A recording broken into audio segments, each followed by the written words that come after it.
Je fais tout à cause de l'évangile afin d'y avoir part. Ne savez-vous pas que ceux qui courent dans le stade courent tous, mais qu'un seul remporte le prix? Courez de manière à le remporter. Tous ceux qui combattent s'imposent toute espèce d'abstinence, et ils le font pour obtenir une couronne corruptible. Mais nous, faisons-le pour une couronne incorruptible. Moi donc, je cours non pas comme battant l'air, mais je traite durement mon corps, et je le tiens assujetti de peur d'être moi-même rejeté après avoir prêché aux autres. 1 Corinthiens 9, 23, 27. Sont-ils ministres de Christ? Je parle en homme qui extravague.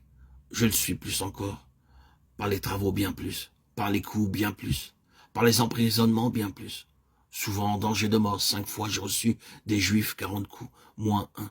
3 fois j'ai été battu de verge, 1 fois j'ai été lapidé, 3 fois j'ai fait naufrage, j'ai passé un jour et une nuit dans l'abîme.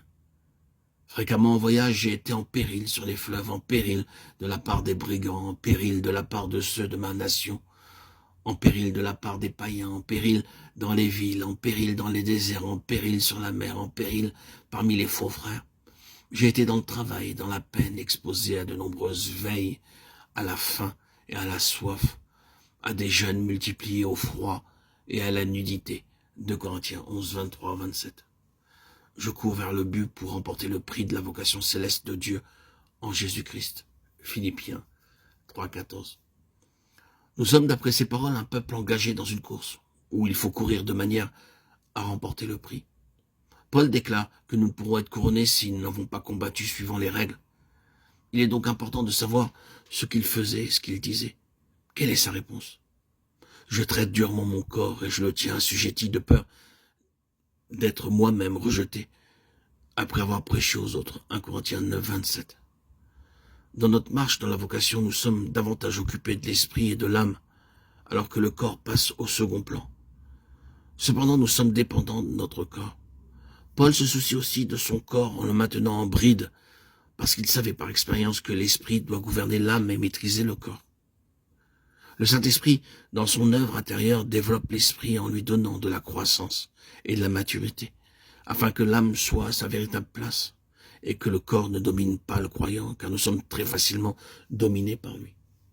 Dans tous les domaines, la nourriture, le sommeil, notre confort, nous avons à apprendre à maîtriser les appétits du corps, car si nous ne savons pas le tenir en bride et le subordonner, nous ne pourrons pas vaincre.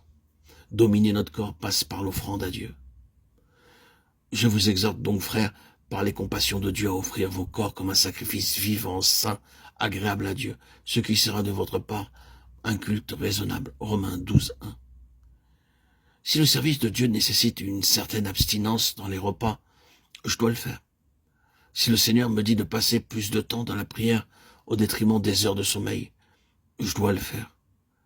C'est ainsi que je domine mon corps. Dans le cas contraire, c'est lui qui m'imposera ses exigences, et je deviens son esclave. Voyez également le domaine de l'habillement. Beaucoup en sont esclaves, et bien que les croyants doivent être correctement vêtus, le Seigneur désire aussi en avoir le contrôle. Le Seigneur peut nous laisser dans beaucoup d'aisance, mais il peut nous envoyer dans un autre endroit pour son service, où nous manquerons bien des choses si nous n'avons pas maîtrisé notre corps, si nous ne l'avons pas tenu en bride. Il se vengera et nous ne serons pas à même de courir dans la vocation de remporter le prix et d'obtenir la couronne. Ainsi, nous ne devons pas mépriser le corps en le privant, mais il ne faut pas non plus l'écouter. Dieu peut nous permettre d'avoir nos aises, un logement confortable, mais il est en droit de nous placer dans les lieux où toutes ces choses nous seront enlevées. La nuit nous a été donnée pour dormir, mais nous devons être prêts à prier non seulement le jour, mais également la nuit. De même, suivant les endroits et les circonstances, nous devons accepter de dormir à même le sol.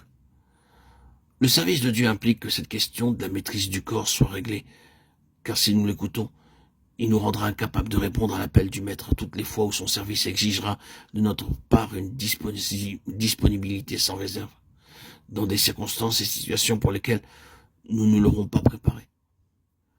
Si l'athlète qui voulait remporter le prix avait à s'abstenir de bien des choses en tenant son corps en bride afin de recevoir une couronne corruptible, à combien plus forte raison devons-nous courir dans cette vocation pour remporter une couronne incorruptible en tenant notre corps assujetti. Je viens bientôt, retiens ce que tu as, afin que personne ne prenne ta couronne. Apocalypse 3, 11.